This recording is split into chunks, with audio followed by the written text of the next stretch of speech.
বলেই সদর দরজার দিকে অগ্রসর হলো। অয়ন্তী দ্রুত পায়ে সিঁড়ি দিয়ে নেতামশাই বলে নামছে। সিঁড়ি থেকে পড়ে যাওয়ার ভয় নেই আজ অয়ন্তীর মনে। সস্থির হয়ে ছুটে চলেছে স্বামীর কাছে। বাড়ির সবাই জাহিন আর অয়ন্তীর মান অভিমানগুলো অবাক চোখে দেখছে। অয়ন্তী সদর দরজা পেরিয়ে বাইরে আসলো, ততক্ষণে জাহিন গাড়ি স্টার্ট দিয়ে ফেলেছে। গাড়ি চলতে শুরু করলো। অয়ন্তী গাড়ির পিছু নিতে গিয়েও নিল না। ততক্ষণে গাড়ি যে তার নৈকট্যের বাইরে চলে গেছে। জাহিন গাড়ির স্টিয়ারিং ঘোরাতে ঘোরাতে মনে মনে আওড়ালো, সরি অয়ন্তী, আমি চাইলে তোমাকে বুকে টেনে নিতে পারতাম, কিন্তু আমি চাই তুমি যেন সম্পর্কে বিশ্বাস থাকার মানেটা বুঝতে পারো। সে সম্পর্কের মাঝে বিশ্বাস নেই, সে সম্পর্কের শিকড়ের মাটি যে খুব নরম হয়। আর আমি চাই না আমাদের সম্পর্কের শিকড়ের মাটি নরম হোক। এর জন্য তোমাকে ক্ষণিকের জন্য হলেও কষ্ট সইতে হবে, বুঝতে হবে একটা সম্পর্কের মাঝে বিশ্বাসের মর্যাদা কতটুকু। বলো না হয় তোমার এই ক্ষণিকের কষ্টটুকু আমার ভালোবাসা দিয়ে মুছে দেব, ততক্ষণে তুমি একটু কষ্ট পাও। জাহিনের গাড়ি মিলিয়ে যায়। জাহিন ইচ্ছে করে বাড়ি থেকে বের হয়ে গেছে। চোখের সামনে অয়ন্তীর কান্না দেখতে পারবে না, তাই এই পন্থা বেছে নিয়েছে। বাড়ির সবাই বের হয়ে আসলো। অয়ন্তী শাশুড়ি মায়ের কাছে এসে কান্নারত অবস্থায় চেঁচিয়ে বলল, মা, উনি আমার উপরে রাগ করে চলে গেছেন মা। বিশ্বাস করুন মা, আমি ওনাকে আঘাত করতে চাইনি, কিন্তু কি করে কি হয়ে গেল এমনটা আমি সত্যি বুঝতে পারিনি। জোহরা বেগম অয়ন্তীর মুখটা 2 হাত দিয়ে ধরে মলিন গলায় বলল, সব ঠিক হয়ে যাবে অয়ন্তী, তুমি শান্ত হও। অয়ন্তী পাগলের ন্যায় বলল, না মা, উনি আমার উপর খুব রাগ করেছেন, খুব। উনি আমাকে আর আগের মতো ভালোবাসে না মা। উনি আমাকে আর ওনার কাছে টেনে নেবে না। আমি ওনার অবহেলাগুলো সহ্য করতে পারবো না। জোহরা বেগম পাগল প্রায় অয়ন্তীকে বুকের মাঝে চেপে ধরে বলল, সব ঠিক হয়ে যাবে অয়ন্তী, সব ঠিক হয়ে যাবে, তুমি একটু শান্ত হও, আমি জাহিনকে বোঝাবো। অয়ন্তী এক নাগারে শুধু একটা কথাই বলে যাচ্ছে, উনি আমার উপর খুব রাগ করেছেন মা, খুব। আর ভালোবাসেন না উনি আমাকে। বাড়ির সবাই অয়ন্তীকে বোঝাতে ব্যস্ত হয়ে পড়েছে। জাহিনকে একের পর এক কল করা হচ্ছে, কিন্তু একটাও কল ধরল না। হঠাৎ দুজনের মাঝে কী নিয়ে ভুল বোঝাবুঝি হলো বুঝতে পারছে না কেউ। অয়ন্তীর প্রশ্ন করলে অয়ন্তী কোনো উত্তর দেয় না। নুহাসকে কল করা হলেও বলে এই বিষয়েও কিছু জানে না। নুহাস ইচ্ছে করে এই কথাটা বলেছে যাতে করে বাড়ির কেউ আবার বিষয়টা অন্যভাবে না নেয়। যেহেতু অয়ন্তী জাহিন কিছু বলছে না কাউকে, অয়ন্তী কান্না করতে করতে একসময় ক্লান্ত হয়ে ঘুমে ঢলে পড়ে। জোহরা বেগম অয়ন্তীর চোখের কোণে জমে থাকা পানিটা মুছে দিয়ে গায়ে কম্বল টেনে দিয়ে একে একে সবাই রুম থেকে বের হয়। জোহরা বেগম সবার উদ্দেশ্যে বলে, ও ঘুমাক, আর জাহিন আসুক, তারপর ওর সাথে কথা হবে। কি হয়েছে দুজনের মাঝে যে মেয়েটা এভাবে পাগলের মতো কান্না করলো? জাহিন আসলো রাত 10:30টার দিকে। কলিং বেল বাজার সাথে সাথে বাড়ির কাজের লোক দরজা খুলে দিল। জাহিন ভেতরে ঢুকে মাকে সোফায় বসে থাকতে দেখেও না দেখার ভান করে কিছু না বলে চলে যেতে নেবে, তখনই জোহরা বেগম গুরুগম্ভীর গলায় বললেন, দাঁড়া। জাহিন দাঁড়িয়ে পড়ে। জোহরা বেগম ছেলের মুখোমুখি হয়ে বলল, কি হয়েছে তোদের মাঝে যে মেয়েটা এভাবে পাগলের মতো কান্না করলো? জাহিন ঠান্ডা গলায় বলল, কিছু হয়নি মা। কিছু হয়নি যখন, তাহলে অয়ন্তী কি এমনি এমনি কান্না করেছে? মা খুব ক্লান্ত লাগছে আমার, আমি উপরে যাব। জাহিনের পা বাড়াতে নিলে জোহরা বেগম বলেন, অয়ন্তীকে রুমে নিয়ে যা। জাহিন মায়ের দিকে ফিরে বলল, কোথায় ও? আমার ঘরে ঘুমিয়ে আছে। জাহিন একটু টু শব্দ না করে মায়ের রুমে এসে ঘুমন্ত অয়ন্তীকে এক পলক দেখে পাজা কোলে তুলে নিয়ে মায়ের ঘর থেকে বেরিয়ে মাকে উদ্দেশ্য করে বলল। খেয়েছো? জোহরা বেগম রাগী গলায় বলল, তোর কি মনে হয়? কাউকে তোর খাবারটা উপরে পাঠাও। জাহিন অয়ন্তীকে নিয়ে নিজেদের ঘরে এসে অয়ন্তীকে ধীরে ধীরে বিছানায় শুইয়ে দেয়। এ মেয়ের তো আবার স্বভাব খারাপ, অন্য জায়গা থেকে এনে আরেক জায়গাতে শোয়ালে ঘুম ভেঙে যায়। জাহিন ঝুঁকে আছে অয়ন্তীর দিকে, এক ধ্যানে তাকিয়ে আছে বউয়ের দিকে। কান্না করার ফলে মুখের অবস্থা নাজেহাল বানিয়ে ফেলেছে মেয়েটা। চোখের জলের সাথে কাজল মিশে একাকার হয়ে গালে কালো দাগ বসে গেছে। জাহিন অয়ন্তীর গালে হাত রেখে বুড়ো আঙুল দিয়ে চোখের কোনায় স্পর্শ করে নিচু হয়ে অয়ন্তীর বন্ধ দু চোখের পাতায় চুমু বসায়। বুঝতে পারছে অতিরিক্ত কষ্ট দিয়ে ফেলেছে মেয়েটাকে, কিন্তু কিছু করার নেই। অয়ন্তীকেও বুঝতে হবে স্বামী স্ত্রীর সম্পর্কটা গাড়ির চাকার মতো। চাকা দুটো যদি উঁচু নিচু হয়ে থাকে তাহলে সেই সম্পর্কটা ধসে পড়বে, কখনোই শক্ত হয়ে স্থির হয়ে দাঁড়িয়ে থাকবে না। তাই দুজনের উপরে সমান আস্থা রাখতে হবে। জাহিন ফ্রেশ হয়ে অয়ন্তীকে আস্তে আস্তে ডাকে। রাত অনেক হয়েছে, এবার খাওয়া দরকার। অতিরিক্ত কান্না করার ফলে হয়তো পেটের খাবার এতক্ষণে মুজে গেছে। জাহিন অয়ন্তীর দু গালে আলতো হাতে চাপড় মেরে বলে। অয়ন্তী, ওঠো এবার। অয়ন্তী পিটপিট চোখে তাকালো। চোখের সামনে জাহিনের প্রতিচ্ছবি দেখে চোখ বড় বড় করে তাকিয়ে লাফিয়ে শোয়া থেকে উঠে বসে ভাঙা গলায় বলল, নেতামশাই। জাহিন উঠে দাঁড়িয়ে অন্যদিকে ফিরে বলল, ফ্রেশ হয়ে আসো, যাও, খেতে হবে। অয়ন্তী ঠোঁট ভেঙে আসছে। এত রাগ যে তার দিকে ফিরেও তাকাচ্ছে না। কি এমন ভুল করেছে যে এতটা রেগে থাকতে হবে তার প্রতি, আর এত দরদ দেখাতে হবে না? সে না খেলে তার কি? অয়ন্তীর কোনো রেসপন্স না পেয়ে জাহিন অয়ন্তীর দিকে ফিরে কপট রাগ দেখিয়ে বলে, কি হলো? এইভাবে বসে আছো কেন? যদি ভেবে থাকো না খেয়ে তুমি নিজের শরীর খারাপ করবে, তাহলে এই চিন্তা মাথা থেকে ছেড়ে ফেলে দাও। কারণ আমি আমার কাজকর্ম ছেড়ে তোমাকে নিয়ে হাসপাতালে দৌড়াতে পারবো না অয়ন্তী।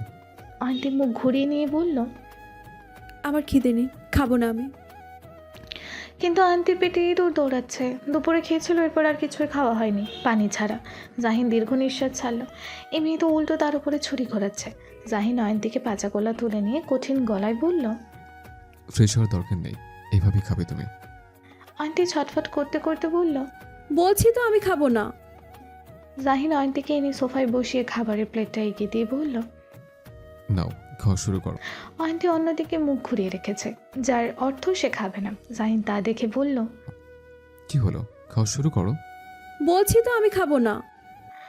জাহিন দাঁতে দাঁত চেপে বলল। একদম নাটক করবে না অয়ন্তী, চুপচাপ খাও। অয়ন্তী চেঁচিয়ে বলল, আমি না খেলে আপনার তাতে কি? জাহিন টি শার্টের হাতা কোমর পর্যন্ত তুলে থমথমে গলায় বলল, তুমি খাবে, তোমার খারও খাবে, ওয়েট। জাহিন নিজেই ভাত মাখিয়ে বা হাত দিয়ে অয়ন্তীর মুখ চেপে ধরে জোর করে এক লোকমা খাবার খাইয়ে দেয় অয়ন্তীকে। এরপর অয়ন্তী আর টু শব্দ করলো না, চুপচাপ জাহিনের হাতে খেয়ে নিল। অয়ন্তী জাহিনকে জিজ্ঞাসা করলো জাহিন খেয়েছে কিনা, কিন্তু জাহিন উত্তর দিল না। জাহিন তো জোর করে তাকে খাইয়ে দিয়েছে। এবার কি জাহিনকে তার সাথে কথা বলানোর জন্য সারাশি দিয়ে জাহিনের মুখ খুলতে হবে? জাহিন আর অয়ন্তী শুয়ে আছে, তাদের মাঝে এক হাত দূরত্ব। জাহিন পাশ ফিরে শুয়ে আছে। অয়ন্তী বারবার জাহিনের দিকে তাকাচ্ছে, যদি একবার তার দিকে ফিরে এই আশায়। কিন্তু আফসোস, জাহিন একটিবারের জন্য ফিরল না। অয়ন্তীর বুক ভার হয়ে আসছে। এত অভিমান, এত রাগ। মানছে সে একটা ভুল করে ফেলেছে, তা বলে এভাবে মুখ ঘুরিয়ে থাকবে? অয়ন্তীর চোখের কোণা ভিজে উঠেছে। বেরিয়ে আসলো দীর্ঘ নিঃশ্বাস। কান্না করতেও পারছে না প্রাণ খুলে। অয়ন্তীর নাক টানা শব্দ শুনে জাহিন চোখ মেলে তাকায়। বুঝতে পারলো অয়ন্তী নিঃশব্দে কান্না করছে। মেয়েটাকে এবার থামানো দরকার। অনেক কান্না করেছে, আর না। জাহিন অয়ন্তীর দিকে ফিরে নরম গলায় বলল, কি হয়েছে? এভাবে কান্না করছে কেন না ঘুমিয়ে? অয়ন্তী নিজেকে আর ধরে রাখতেই পারল না। চোখের উপরে হাত রেখে হাওমাও করে কেঁদে উঠল। জাহিন তৎক্ষণাৎ অয়ন্তীর ছোট দেহটা টেনে এনে নিজের বুকে ফেলে জড়িয়ে ধরে মাথায় হাত বোলাতে বোলাতে কোমল কণ্ঠে বলল, হয়েছে তো, আর কান্না করতে হবে না, অনেক কান্না করেছো, এবার থামো। অয়ন্তী কাঁদতে কাঁদতে বলল, আপনি আমার উপরে রেগে আছেন, তাই না? কে বলেছে আমি রেগে আছি তোমার উপর? আপনার ব্যবহারই বলে দিচ্ছে। জাহিন অয়ন্তীকে নিজের বুক থেকে সরিয়ে বেডে শুইয়ে দিয়ে অল্প ঝুঁকে অয়ন্তীর কপালে চুমু এঁকে দিয়ে বলল, তা আমার এই ব্যাপারটা কি বলছে এখন? বিশ্বাস করুন, ওই লাবিবের সাথে আমার কোনো যোগাযোগ নেই ওই দিনের পর থেকে। বুঝেছে। আর সত্যি আমার উপরে রেগে নেই তো আপনি? রেগেছিলাম, কিন্তু পরে ভাবলাম স্বামীদের বেশি রেগে থাকতে নেই, বইয়ের উপরে, তাতে মহব্বত কমে যায়। অয়ন্তী জাহিনকে নিজের ওপর থেকে সরিয়ে বসে মলিন গলায় বলল, আপনি একজন বাজে স্বামী যে শুধু বউকে কষ্ট দেয়। জাহিন নৈশব্দে হেসে অয়ন্তীর কোমর জড়িয়ে ধরে নিজের কোলে এনে বসিয়ে মিহি স্বরে বলল, শুধু কষ্ট দেওয়াটা চোখে পড়লো, ভালোবাসা চোখে পড়লো না? ভালোবাসলে এইভাবে ছেড়ে চলে যেতেন না? গেলাম কোথায়? সেই তো ঘুরে ফিরে তোমার কাছে ফিরে আসলাম। অয়ন্তী নিজেকে জাহিনের কাছ থেকে ছাড়ানোর প্রয়াস চালিয়ে বলল, ছাড়ুন আমাকে, জুতো মেরে এখন গরু দান করতে হবে না। জাহিন ছাড়ল না, বরং অয়ন্তীকে শক্ত করে পেছন থেকে জড়িয়ে ধরল। অয়ন্তী ক্রমাগত জাহিনের বাহুডোর থেকে মুক্তি পাওয়ার জন্য চেষ্টা করছে। তাকে কষ্ট দিয়ে এখন এসেছে মলম লাগানোর জন্য। লাগবে না তার মলম। অয়ন্তী। জাহিনের কোমল কণ্ঠে গাঢ় ডাক শুনে অয়ন্তী শান্ত হয়ে পড়ে। শরীরে বয়ে যাক এক শীতল ঢেউ। জাহিনের এই ডাক অয়ন্তীর সাধ্য নেই উপেক্ষা করা, তাই আনমনেই বলে, হুম। আমার কিছু চাওয়ার আছে তোমার কাছ থেকে। আপনাকে দেওয়ার মতো আমার কাছে এমন কিছু নেই নেতা সাহেব। আছে, তোমার কাছে আছে। যে চাওয়াটা তুমি আমার পূরণ করতে পারবে। কি সেটা? আমার বাচ্চা চাই, আমি বাবা হতে চাই। অয়ন্তীর সমস্ত কায়া কেঁপে ওঠে, লজ্জায় মাথা নুইয়ে নেয়, গলার স্বর কাঁপছে। অয়ন্তীর শরীরে কম্পন বুঝতে পেরে জাহিন মৃদু হেসে বলল। কিছু বলবে না তুমি? অয়ন্তী নিচু গলায় বলল, কি বলবো? তুমি তো বলবে। তুমি চাও না আমাদের কোল আলো করে একটা ছোট্ট প্রাণ আসুক, যে প্রাণটা আমাদের চোখের সামনে বেড়ে উঠবে ধীরে ধীরে। অয়ন্তী নিচু গলায় বলল, হুম, চাই। তাহলে চলো একটা ছোট্ট প্রাণ তোমার দেহের মাঝে আনার ব্যবস্থা করে। অয়ন্তী আঁকড়ে ধরে নিচের পরিহিত শাড়ির কোণা ধীর গলায় বলল। পারবো তো ওই দায়িত্ব পালন করতে। জাহিন অয়ন্তীকে নিচের দিকে ঘুরিয়ে অয়ন্তীর মুখটা নিজের শক্তপোক্ত হাতের মুঠোতে নিয়ে মজার ছলে বলল, বুড়ো হয়ে যাচ্ছে তো আমি, এখন যদি বাপ ডাক না শুনি তাহলে কখন শুনবো? অয়ন্তী ফিক করে হেসে বলল, আপনি বুড়ো হয়ে যাচ্ছেন কে বললো? আমি বলেছি। কেন চোখে পড়ছে না আমি যে বুড়ো হয়ে যাচ্ছে? অয়ন্তী জাহিনের মাথার চুলগুলো এলোমেলো করে দিয়ে বলল, একদমই না, আপনি আমার চোখে একজন সুদর্শন পুরুষ মানুষ। জাহিন অয়ন্তীর নাকের সাথে নাক ছুঁয়ে মোহনীয় গলায় বলল। তাহলে তোমার চোখে দেখায় সুদর্শন পুরুষ মানুষের ইচ্ছেটা পূরণ করো। বলেই জাহিন অয়ন্তীকে বেডে শুইয়ে দেয়। অয়ন্তী খামচে ধরল জাহিনের টি শার্ট। জাহিন অয়ন্তীর কপালে সশব্দে গভীর এক চুম্বন বসায়, পরপর চোখের পাতায়, দুই গালে, চিবুকে। জাহিন মুখ ডুবিয়ে দেয় অয়ন্তীর গলার ভাঁজে। এক একে ভালোবাসার গভীর ছোঁয়া বয়ে যাচ্ছে অয়ন্তীর গলা জুড়ে। জাহিনের খোঁচা খোঁচা দাড়ি অয়ন্তীর নরম দেহে স্পর্শ করলে অয়ন্তী মৃদু আওয়াজ করল। মুখে তুলে তাকিয়ে জাহিনের চোখে ভেসে ওঠে প্রিয়তমার রক্তিম মুখখানা। জাহিন মুচকি হেসে এগিয়ে যায় অয়ন্তীর অধর জোড়ার দিকে। অয়ন্তী এক হাতে জাহিনের পিঠে আর এক হাত দিয়ে জাহিনের চুল খামচে ধরল। সময় পাল্লার সাথে সাথে জাহিনের অবাধ্য হাতের বিচরণ বইতে শুরু করলো নিজের একান্ত প্রিয় নারীটির দেহে। নারীটিও তার প্রিয় মানুষটির গভীর পুরুষালী আদরে ভরা হাতের পরশ পেয়ে ক্ষণে ক্ষণে নিজের সমস্ত কায়া কেঁপে উঠছে। দুটো মানবী এক মাদকতায় ভরা জোয়ারে ভেসে চলেছে রাতের গভীর যাত্রায়। নতুন দিনের সূচনা। ক্যালেন্ডারের পাতায় চলছে ডিসেম্বর মাসের শেষ সপ্তাহ। ঘড়ির কাঁটা 7:30 ঘরে। সূর্যের দেখা মেলেনি এখনো। চারিপাশ ঢেকে আছে ঘন কুয়াশায়। পাখিরা এই ঠান্ডায় নিজ নীড় থেকে বের হয়নি এখনো, কিন্তু মানুষজন তার জীবিকা নির্বাহের জন্য বের হয়েছে এই কনকনে ঠান্ডার মাঝেই। বাইরে মানুষের কোলাহলের শব্দ কানে এসে পৌঁছাতে জাহিনের ঘুমের মাত্রা পাতলা হয়ে আসছে। ঘুমের মাঝে বুকের বাম পাঁজরের স্থানটা ভারী অনুভব করলো। বাঁ হাতটা চাইলেও নাড়াতে পারছে না, পুরো অবশ হয়ে গেছে, যার দরুন জাহিন শক্ত করে হাত মুষ্টিবদ্ধ করে নেয়। জাহিন আধবোঝা অবস্থায় চোখ মেলে তাকিয়ে নিজের বুকের ওপরে তাকায়। অয়ন্তী তার বুকে মাথা রেখে গভীর ঘুমিয়ে আছে। জাহিন তা দেখে পুনরায় চোখ বন্ধ করে এবার পুরোপুরিভাবে চোখ মেলে ঘুমন্ত অয়ন্তীর দিকে তাকায়। বেঘরে ঘুমাচ্ছে মেয়েটা। অয়ন্তীর ভারী উত্তপ্ত নিঃশ্বাস জাহিনের গলার কাছটায় আছড়ে পড়ছে। রাতে দুজনের একান্ত মিষ্টি মুহূর্তগুলো মনে পড়তেই জাহিনের ঠোঁটের কোণে হাসি ফুটে ওঠে। ভেবেছিল নিজের হৃদয়ের গহীনে কাউকে স্থান দেবে না, কিন্তু ওপরওয়ালা যে ওর জন্য অন্য কিছু ভেবে রেখেছিল সেটা কে জানতো। এই মেয়েটা যদি তার জীবন থেকে চলে যায় তাহলে সত্যি সে পাগল হয়ে যাবে। আপন মানুষকে হারানোর যন্ত্রণা জাহিন 5 বছর ধরে সয়ে আসছে।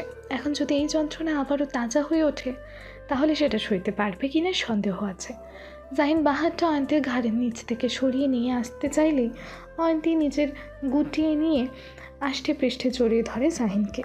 জাহিন তা দেখে আর হাতটা সরালো না, তবে ডান হাতের বৃদ্ধাঙ্গুল দিয়ে অয়ন্তীর গালে লাল টকটকে হয়ে থাকা পিম্পলটা ছুঁয়ে দিল। অয়ন্তী ভ্রু কুচকে নেয়। জাহিন অয়ন্তীর ভ্রু কুচকানোকে বড্ড উপভোগ করল। পুনরায় জাহিন অয়ন্তীর নাকে ঠোঁটে আলতো করে ছুঁয়ে দেয়। তাতে অয়ন্তীর ঘুমে ব্যাঘাত ঘটল। পিটপিট চোখে অয়ন্তী তাকালো। ভেসে উঠল জাহিনের হাস্যোজ্জ্বল মুখখানা। অয়ন্তী আবারও চোখ বন্ধ করে কিছু একটা মনে পড়তেই চোখ বড় বড় করে তাকিয়ে তড়াক করে উঠে বসে বলতে শুরু করলো, কয়টা বাজে? অনেক বেলা হয়ে গেছে মনে হয়। অয়ন্তী চলে যেতে নেবে তৎক্ষণাৎ জাহিন অয়ন্তীর হাত চেপে ধরে। অয়ন্তী জাহিনের ব্যবহার দেখে অবাক হয়ে বলল। কি হয়েছে? জাহিনের ভারী কণ্ঠস্বর। এমন করছো কেন? কেমন করছে? এই যে মাছের মতো ছটফট করছো। অয়ন্তী চোখ মুখ কুচকে বলে। মাছের মতো আবার মানুষ কিভাবে ছটফট করে? জাহিন অয়ন্তীকে হ্যাঁচকা টান মেরে নিজের বুকে এনে ফেলে, 2 হাত দিয়ে জড়িয়ে ধরে বলে। এত ছটফট না করে শুয়ে থাকো। শুয়ে থাকবো মানে? বাড়ির সবাই কি ভাববে? বাড়ির বউ যদি এত বেলা অবধি শুয়ে থাকে? জাহিন চোখ বন্ধ করে বলে। সবাই ভাববে জামাইয়ের সেবা করছে বাড়ির বউ। তা কি ধরনের সেবা করছি শুনি? সবাই তো জানে আপনি একদম সুস্থ আছেন। জাহিন অয়ন্তীকে বেডে শুইয়ে দিয়ে অয়ন্তীর দিকে ঝুঁকে নিরেট গলায় বলল। প্রেমের সেবা করছো তুমি। অয়ন্তী ভ্রু কুচকে বলে। কি আজব কথা! আপনি এসব আজব আজব কথা কই? অয়ন্তী আর কিছু বলতে পারল না, তার আগেই তার গলার ভাঁজে জাহিন নিজের মুখ ডুবিয়ে দেয়। অয়ন্তী প্রথম দিকে আবেশে চোখ বন্ধ করে জাহিনের উষ্ণ নরম ছোঁয়াগুলো অনুভব করলেও পরক্ষণে চোখ মেলে তাকিয়ে জাহিনের কাঁধে হালকা চাপড় মেরে শক্ত কণ্ঠে বলে। নেতামশাই, এবার বাড়াবাড়ি হচ্ছে কিন্তু। ছাড়ুন বলছি। সারা রাত জ্বালিয়ে মেরেছেন, আর এখন আবার সকালে শুরু করেছেন। কিছু প্রেম ভালোবাসা নিজের কাছে জমা রাখুন ভবিষ্যতের জন্য। জাহিন অয়ন্তীর কানের লতিতে চুমু এঁকে দিয়ে বলে। তোমার জন্য আমার হৃদয়ের ভান্ডারে জমে রাখা ভালোবাসাগুলোতে সহজে ফুরাবে না অয়ন্তী। অয়ন্তী মুচকি হাসল। মানুষটা সত্যিই দিনকে দিন পাগল হয়ে যাচ্ছে। অয়ন্তী কৌতুকের ন্যায় বলল। আপনাকে কিন্তু সবাই পরে রাজনীতিবিদ নয়, বউ পাগল বলবে। বললে বলবে, তাদের মুখ ধরে রাখতে পারবো না আমি। আর বউকে যদি ভালোবাসলে আমাকে বউ পাগল বলে, ঠিক আছে তাহলে বলুক, তাতে আমার কিছু যায় আসে না। ঠিক আছে ঠিক আছে, হয়েছে, এবার উঠুন। জাহিন মুখ তুলে অয়ন্তীর ঠোঁটে ছোট করে চুমু এঁকে দিয়ে শান্ত গলায় বলল। ভালোবাসে, ভীষণ রকমের ভালোবাসে। অয়ন্তী মৃদু হেসে জাহিনের গালে হাত রেখে জবাব দেয়। ভালোবাসি নেতামশাই, খুব ভালোবাসি আপনাকে। জাহিন অয়ন্তীর হাতটা নিজের গাল থেকে সরিয়ে এনে অয়ন্তীর হাতের পাতায় চুমু বসায়। দুজনে আরও কিছুক্ষণ ভালোবাসার খুনসুটিতে মেতে থাকলো। জাহিন আর দেরি না করে উঠে পড়ে তার 9টার ভেতরে নির্বাচন অফিসে পৌঁছাতে হবে। নির্বাচন অফিসে ত্রিনভের সাথে জাহিন মুখোমুখি হয়েছে। ত্রিনভের চোখ মুখ কেমন রহস্যময় রহস্যময় লাগছে। ত্রিনভ জাহিনের দিকে 2 কদম এগিয়ে এসে বাঁকা হেসে বলল। আপনার সাথে কানে একটু কথা বলতে চাই। যদি আপনার লোকদের একটু দূরে সরে যেতে বলতেন তাহলে একটু ভালো হতো আর কি। জাহিন মুখ দিয়ে চবর্গীয় শব্দ উচ্চারণ করে বলল। ঠিক আছে, শুনে কি বলতে চাও কানে কানে? জাহিন নিজের দলের লোকেদের দূরে সরে যাওয়ার জন্য ইশারা করে। ত্রিনভ জাহিনের দিকে এগিয়ে আসে, কিন্তু জাহিনের কান সমান হতে পারছে না জাহিনের থেকে খাটো হওয়াতে। জাহিন তা দেখে সশব্দে হেসে ওঠে। ত্রিনভ তাতে বড্ড অপমানিত হলো। জাহিন বলল। নিচে হতে হবে বুঝে। ত্রিনভ কিছুই বলল না, শুধু স্থির চোখে জাহিনের দিকেই তাকিয়ে রইল। জাহিন পুনরায় বলল।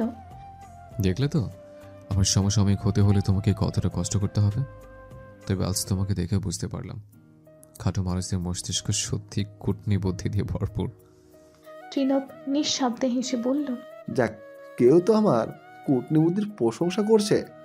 তবে এটা মনে রাখবেন, আমার মতো খাটো মানুষ চাইলে আপনার মতো লম্বা মানুষকে নিচু করে দিতে পারে, ঠিক যেমন আপনি একটু আগে নিচু হতে চেয়েছেন। জাহিন চিবিয়ে চিবিয়ে বলল। তুমি কি বলতে চাইছো সেটা বলো চুপচাপ। ত্রিনভ জিভ দ্বারা দাঁতের ওপর রের পাটি ঘর্ষণ করে অশালীন ভঙ্গিমা নিয়ে বলতে শুরু করলো। আপনার বইয়ের কাহিনী, মানে অন্য পুরুষের সাথে পরকীয়া। পুরো কথাটা ত্রিনভ শেষ করতে পারল না, তার আগে জাহিন ত্রিনভের পায়ে গায়ের সর্বস্ব জোর দিয়ে পাড়া দিয়ে বসে। ত্রিনভ ব্যথায় চিৎকার করে নিচে বসে পড়ে। জাহিন ব্যতিব্যস্ত হয়ে করুণ গলায় বলল। সরি ত্রিনভ, আমি আসলে বুঝতে পারিনি কখন যে তোমার পায়ে পাড়া দিয়ে ফেলেছি। আসলে চারপাশে খুব মশা তো, তাই পা রাখার জায়গা পাচ্ছিলাম না। কখন যে তোমার পায়ে পাড়া দিয়ে বসেছি বুঝতেই পারিনি। ইস, খুব ব্যথা পেয়েছে বলছে। আমার পায়ের ওই শু জুতা, তোমার পায়ে স্যান্ডেল জুতা, যার জন্য ব্যথাটা একটু বেশি পেয়ে বসেছ। ত্রিনভ ঢের বুঝতে পারছে জাহিন ইচ্ছে করে পাড়াটা দিয়েছে। ঠিক আছে, এর শোধও তুলবে, সব কিছু মস্তিষ্কে গেঁথে রাখছে, এগুলোর হিসাব কড়াই ঘন্টায় তুলবে। ত্রিনভ দাঁতে দাঁত চেপে নাকের পাটা ফুলিয়ে বলল। ঠিক আছে আমি।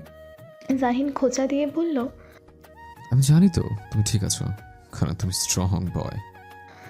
কথাটা বলে জাহিন নিজেও হাঁটু ভেঙে বসে ত্রিনভের কানে কানে কিরমির করে বলল, আমার বউকে নিয়ে তো তোমার চিন্তা না করলে চলো ত্রিনভ।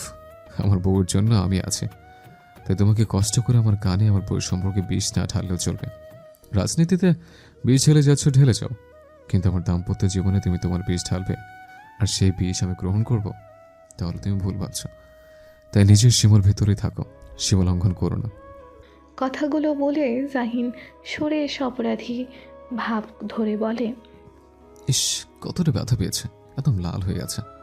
কথাটা বলে দাঁড়িয়ে নিজের দলের ছেলেদেরকে উদ্দেশ্য করে বলে, এই তোরা দাঁড়িয়েছিস কেন? অয়েনমেন্ট নিয়ে আয়, দেখছিস না বেচারা পায়ে ব্যথা পেয়েছে। ত্রিনভ উঠে পা ঝাড়া দিয়ে ক্রোধ নিয়ে বলে, লাগবে না অয়েনমেন্টটা আমার, এসব আধিক্যতা দেখার দরকার নেই। জাহিন দুই কাঁধ নাচিয়ে গা ছাড়া ভাব নিয়ে বলল, ঠিক আছে, দেখলাম না দেখে আসি, কেমন? ভালো থেকো। জাহিন চলে যায়। ত্রিনভ রাগি চোখে জাহিনের যাওয়ার পানে তাকিয়ে আছে। ত্রিনভের দলের লোক এসে বলে, ভাই, ওই হারামি জাহিনকে কিছু বললে না? কিছু বলবো না, তবে করে দেখাবো। কি করবে? সময় আসলে ঠিক জানতে পারবি। তবে এটা জেনে রাখ, এই জাহিনের জীবনে আসল ভিলেনটা আমি আর অন্য কেউ না। জাহিন গাড়িতে বসে নুহাসকে উদ্দেশ্য করে বলে, আমার একজনের খোঁজ লাগবে। কার খোঁজ? তার সে সাক্ষাৎ লাভিব। নুহাস চিন্তিত গলায় বলল, কে এটা? যেটা বলছিস সেটা কর, পাল্টে প্রশ্ন করবি না। ঠিক আছে, আমি খোঁজ নিচ্ছি। পারিস যদি সন্ধ্যার মধ্যে খোঁজ নিয়ে আমার সাথে দেখা করানোর ব্যবস্থা কর। ঠিক আছে। সন্ধ্যা হয়ে গেছে। পুরো শহর জুড়ে কৃত্রিম আলো জ্বলে ওঠে। রাস্তার ধারে হলদে রাঙা সোডিয়াম লাইটগুলো কুয়াশায় আবৃত হয়ে আছে। তার দিকে লাবিব এক নজরে তাকিয়ে আছে কাঁচ বিশিষ্ট রেস্টুরেন্টের দোতলা থেকে। যখন জানতে পেরেছে জননেতা শেখ আবরার জাহিন তার সাথে দেখা করতে চাইছে, তখন থেকেই লাবিবের ভেতরে এক অজানা ভয় কাজ করছে। কিন্তু সেটা কোন বিষয় সেটা বুঝতে পারছে না। চেয়ার টানা শব্দে শুনেই লাবিব ঘাড় ঘুরিয়ে সামনের দিকে তাকায়। জাহিনকে চোখের সামনে দেখে ভদ্রতা সূচক লাবিব বসা থেকে উঠে দাঁড়ায়। লাবিবকে দাঁড়াতে দেখে জাহিন বসতে বসতে বলে, আরে আরে, উঠেছেন কেন? বসুন। লাবিব বসল। জাহিন অমায়িক গলায় বলল, কেমন আছেন? জি ভালো, আপনি? এই ভালো মন্দ মিলে আছে। লাবিব নম্র কণ্ঠে বলল, কেন দেখা করতে চেয়েছিলেন আমার সাথে, যদি একটু বলতেন? বলছি, এত তারা কিসের? আগে ঠান্ডা ঠান্ডা সন্ধ্যায় গরম গরম কফি খাওয়া যায়। জাহিন 2 কাপ কফি অর্ডার দিল। কিছুক্ষণ পর ওয়েটার কফি সার্ভ করে দিয়ে গেল তাদের টেবিলে। জাহিন লাবিবের অস্বস্তি বুঝতে পেরে বলল, বিএসি লাভিব, আমার সামনে এতটা অস্বস্তিতে থাকার কোনো দরকার নেই। আমার একটু তাড়া আছে, যদি তাড়াতাড়ি বলতেন তাহলে আমার জন্য একটু সুবিধা হতো।